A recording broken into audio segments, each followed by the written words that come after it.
écoute, ce qui est vrai, ce que ça la bilan est AFDEL depuis 21 ans. 21 ans âge, jour pour jour. Mais 21 ans, c'est que gestion jour pour jour. Non. Musée m'a dit que AFDEL, nous avons salarié à ceux qui 3 ans pour finir. Alors, on nous dit que tout le monde a bien lié, il ne faut pas lier les gens. Au musée, AFDEL, aujourd'hui, on ne peut pas commencer à reprendre Mogebe pour Mobutu, non. Un perpé kanga banakala donc Moussa Koufaki Boptika ya Pema Afdel P Kotaki 21 ans na Afdel sinon beaucoup soit nyon so bosangisa bilan ya bana na ba tata na ba mama na ba cousin bosangisa non mutu na bilan na ye tuna mutu aza gérer tuna bilan bon en tout cas biso ile otozo zoami na date ya de 17 mai ezalika ne lo biana entre Afdel la Kotaki Moussa ya qui a dirigé et certainement ba boumeli biso musée et si les biro etigali sima tuna ba toza vivre lelo na Italie makambo ya le 17 mai ambalo ya la fois passé évasion ndenge lobi moni évasion tout ça la on peut mingi na banini pe sa date ya tel jour événement ni les gars qui o ya 97 ezaki entre Afdel o ya ne passé ezaki évasion ya Molansemi o ya lelo to beni on était pe ya kokunda ndeko na biso Rosi et on lui peut réagir pour Marosi c'est un jeune vraiment jeune ou azana venir azaki na venir jeune abotaki banana ye ngana ba toujours banana ye so ba kulito bisa ba ngoni to ba mukito bisa nini vraiment papa kufa ipo parce que papa moi na foi ba histoire papa na ba to bisa nini vraiment famille na zo ka famille makasi pour perdre mutu mo azaki considéré au départ alors considérer ticheke mais to mona sima ke vérité zaka teti bimi ba grade na ye to moni ba mérite na ye to moni ba nyonso sala ipo na mboka nous avons perdu vraiment c'est une perte pour rien et on ezali ko pesa biso lelo objectif ya ko reprendre sur nécessité ya ko utiliser quelle ba arme ni to utiliser pour na ko tia kimia to utiliser ba arme létale te o ezo pesa liwate to peut utiliser arme à caoutchouc sommation ezala il faut une formation pour ba militaire ko yebaki o ezo ke ko encadrer wana zande ko na yo parce que militaire quand ça que yemoko militaire koko na militaire moi sine militaire bana neso ba militaire non ba cousin ba militaire ba neveu ba militaire te yo ko za la militaire ba neveu na yo ba cousin ba nani ba civil imaginez siko aussi avec ba ndeko na ba soldat ba ça na perte ba de la neti biso voilà comme na ko par rapport à Rosi vraiment c'est une grande perte et phrase na le peuple gagne toujours na ina tiamo na mutema na ngasiko na mona que peuple a gagné toujours. Voilà, Lelo na Kinshasa, situation de transport, ils ont posé problème. Autorité à ville à Kinshasa, tout bien moi André Kimbuta yango, ils ont manifesté irresponsabilité aux hommes dans la mise à l'opinion. Hormis André Kimbuta, tu es ministre du transport au Nez à la Ramine, et le président de la République dans la yango, il ne dit rien, il ne réagit pas, on ne sait pas où en sont. Mettre réaction et cause à par rapport. Moi période tout ça dans les période bana bazuku ndanda ko papa kangi miso kangi matoyi ya kangi munuka faine pi zolo ka nda kangi non ce qui bana problème nanda ko papa il faut toujours réagir il faut pas ça ba implication il faut s'impliquer il faut pas ça ba orientation c'est ça être chef du foyer alors tout là ici foyer puis tout là ici l'état chef de l'état ne faut réagir ça na biloko mso abiki to bite galo bakalo baka réunion sauté et puis ko lo bakalo réunion so pour mangala mo zape mabiti mais un silence là il semblerait que c'est par les services qu'il donc c'est par le service que Azo les caca pour n'avoir agir mais tout le monde est visible tout sentir que c'est sa main qui vient de passer ici tout le monde a un conflit à les gars qui n'a reprendre bateau il s'est passé lundi dimanche à Track Tambolaki pour n'avoir annoncé que la chauffeur va en grève il y a 2 jours mais papa Track c'est déjà procédure à malamuté ils ont besoin de ça la revendication faut en un cahier de charge na yo faut appeler un préavis na yo au kutani na récépissé ba ko pesa voilà ne ba ça la revendication mais yo revendication par ba track c'est à dire inconnu signature des atis système on to yebi on de ba ça la boy ga journée boké ba journée mutinda bana la classe ba track système track pour nous avons considéré qu'ils avaient procédure moroya illicite le matin nous avons appris que ASECO association ba chauffeur ba lobi ke bangote ba imakambo na ti ya ba grève ba yebite et ba sengi pa ba collègue na bango ba kendaki ba ba kozonga na musala to moni ki musala ya kite lendi et na soir gouverneur ya ville a bengisi ba parti nyos ba banera ba na police quelles sont les revendications ba les vraies revendications ezali compte forme eza bien te mais contenu na bango ezali exact il faut résoudre ces problèmes ils ont d'abord tracasserie policière ba chauffeur ba kanga bango pa ya ba unité nyonso donc spécialité ou arrestation na mona mutu bakanga ba unité nyonso te fac RDC kanga ba chauffeur police bakanga ba chauffeur FARDC côté ba navire o bengo nani ba marin côté Libongo bakanga ba chauffeur FARDC ya force aérienne wana ikanga ba chauffeur batala libulu moko babimaka wana ba ikanga ba chauffeur na parking moko izaka libanda wana donc ba peme bakanga ba chauffeur ba peme de peme bakanga ba chauffeur ba robot bakanga ba chauffeur ba roulage bakanga ba chauffeur ba bureau de bakanga ba chauffeur ba yanki ba bimaneti ba bureau de bakanga ba chauffeur po izaka nango yangi moko vimbisa tolo atemi onga ke ba bureau de akompe kolia la alors ba chauffeur za na malchance voilà les vaniques chauffeur ba kosala ko ba non nous voulons savoir nani ni fois kanga biso vraie revendication ngwana ba taxe ya kofuta ya parking taxe ya kofuta ya seko taxe ya kofuta ba bureau de voilà ba dépense ba chauffeur ba sala kana jour il faut boyer ba sikoyo dépense bozo sala tina na yango izani voilà revendication na bino mais oyo ba yo non to sala marche et to sala grève pour transport ba matiaki na 700 ba kisi yango na 500 alors siko gouvernement bozo sala réunion papa na ngai ego chapeauté wa benga ngo monseigneur ayi moi monseigneur na ministre de l'économie monseigneur eko pambola donc ministre de l'économie pour na ya lobike bo appliquer tarif o mimi batu na ko tombo kaka tarif o mimi batu na ko sona ba étudiant ya ista ba tombo parce que ticket mati ba chauffeur ba sali grève parce que ba kitisi ticket bo sali réunion kimbuta calmer situation pour que ça calme lundi na soir kimbuta bisi bango zo musala mardi pe bazo musala après mardi wana boisa la réunion ole botika na bino kaka boisa sur réunion papa niati ali tarif ezo lelo na nzele comme ndeni on a 500 boyuka ina chauffeur on a 650 boyuka ina chauffeur on a 600 boyuka ina chauffeur on a 550 boyuka ina chauffeur on a 700 boyuka ina chauffeur voilà comme ndeni on annoncer pas chauffeur boyuka bandiko na bino mawa kandi na zo basiko bana Israël avant qu'Israël comme un pays na 49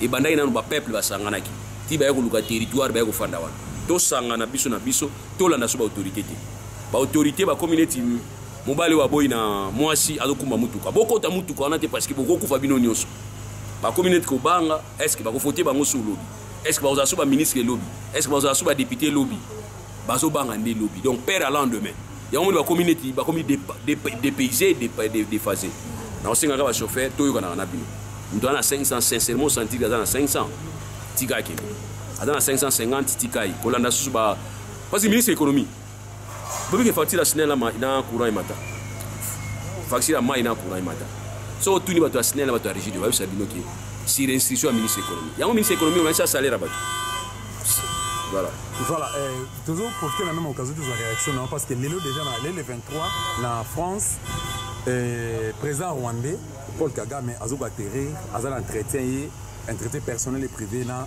le président français monsieur Emmanuel Macron mais diaspora bandeko na biso ba résistant ba lobike Paul Kagame a zo ko détruire mboka na biso na ba massacre na mambo belé o biso no stoyebi ba lobike a okota France te so okoti France yena bango benda bika lecture ko zani par rapport na yango bon il a ba revendication à peuple ils a parti à peuple de revendiquer dans sens wana c'est une revendication. Et ce qui est vraiment regrettable dans le monde, c'est ça. C'est comme si nous sommes dans un système mondial où le grand bazopona démocratie est annie. Parce que chez nous ici, on nous impose une démocratie où ils sont différentes dans nos voisins. Et on a compris ça. Tout le monde a un mot à l'IPCC, on a en face, on modifie la condition. Kimia. Burundi, Tata wana chef dans 2034. On a vu ça que non 2034 pesa muti. Fa tchente na 2100. Ata 2200. Afa na yi. Parce que on les opposés pas problème c'est comme si revendication za na bouche ya likolo na niveau ya ba pays mususu to tanga ba kombote réforme salama na on cadre wana ba fongona na ba dossier mais chez nous c'est comme si il y a un problème sérieux moi il on sentir en ma bien et puis je ne sais pas quoi dire est-ce que Kagame a makasi diplomatiquement pour accepter na autorité ou bazo peut-être considérer situation à Congo té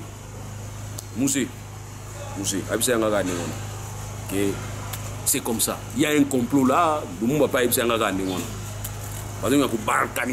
balkaniser. Donc voilà, c'est ça les vrais problèmes que tu comprends dans le Congo. Raison pour laquelle l'élite, toutes les matériaux, ça canaliser. Tant que tu le ça donne l'impression c'est comme si tu veux défendre le régime en place. Or, le régime en place, c'est ça pour beaucoup. Là, il faut tout le bas. Le régime en place, c'est ça pour beaucoup. Donc ce que nous voyons aujourd'hui pour Paul Kagame, nous l'avons vu en 2001. Ces soutiens-là, je sais pas, Louis Michel a quitté Azoseka, Moussa Koufi, Azoseka. Nous avons toujours une image à Louis Michel. Azo Lobake, non, il paraît que na Zimbabwe, Azo vivre, Azoseka. Non, il s'est tourné la page, à Koufi. C'est comme si c'est plus là qui n'est pas Kendaki. Lumumba Koufa Boy, Toyebi Gemuta Koufa, mais Toyebi Ninga Koufa. Tout ça, ils ont autobengaka impérialiste. Alors si aujourd'hui je vois Kagame choyé par cela, autobengaki impérialiste, ça ne m'étonne pas, ils ont étonné. Mais pouvoir en place, ils en ont pour beaucoup. Ils ont pour beaucoup. Parce que les gens qui ont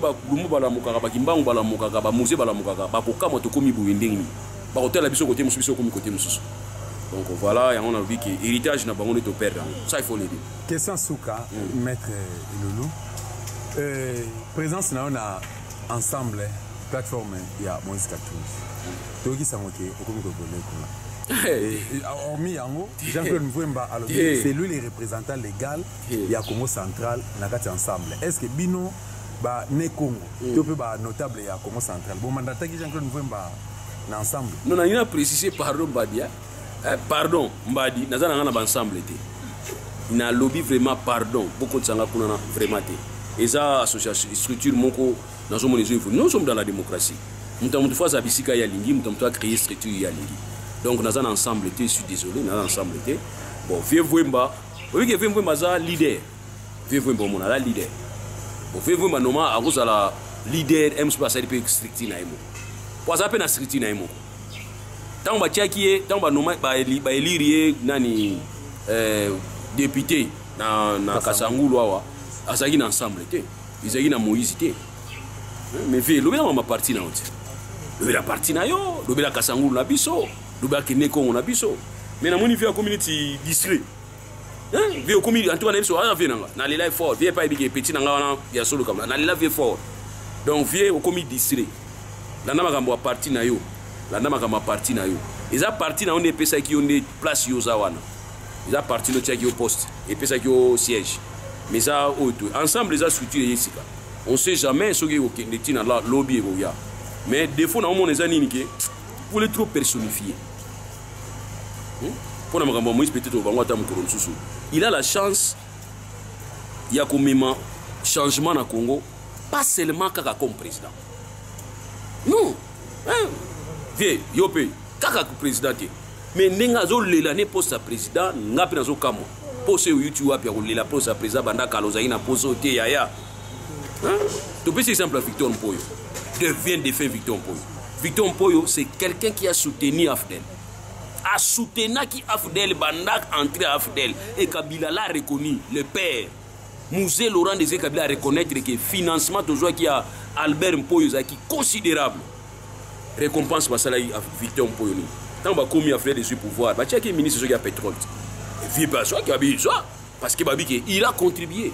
Alors moi je crois peut-être mon ami vers Moïse, il y a Moïse au coquipé Moïse dans Israël dans les mon gars qui est en zété vous dites non peut bangote parce que moi manaka le droit va oh non ngana zo ensemble ngamo so ensemble ngamo ko côté ba Congo ngamo ko pour l'arrête vas-y l'arrête avec nous pas toi qui devant non ça attends moto sur après so l'arrête avec nous pas toi qui parce que nous sommes une idéologie qui est on a yep ça on a dit Olivier Kamitatu na yena Moïse na opesa mutu vision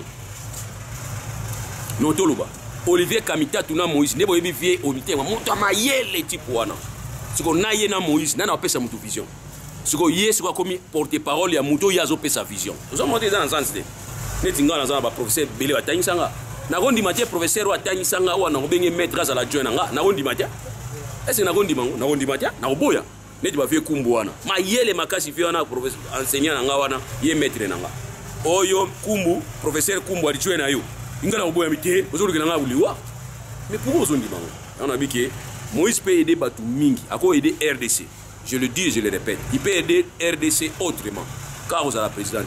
Né le bazo sangana Félix. Soit à PC appuyé par Félix, Félix a comme président. Il y a comme après. Bon, on a réussi. Mais les élèves, non. Mais Poutine, mais les élèves. On a monté. Si vous avez réversé, vous avez italianisé. Bendana nanu, c'est là na mona mai na yo congolisé. Aleka, soit l'équipe, bon c'est le loi, au songi, c'est tout. Mais bon, on est dans le cadre de la stratégie, ensemble, en tout cas, nous avons tu peux pas solliciter ngana kuna na okinité pour na ningi politique ti na boy pour permettre nga na za autorité morale nga linga autorité morale te na linga za nga moko autorité morale nga mo point na za responsable à parole nga voilà li kamna ko ibsa mais ensemble na za ensemble te mais vie mvemba vie aza vie nanga vie oza mayele mama ele makasi vie aza mayele makasi mais ama ele makasi mais vie aza mayele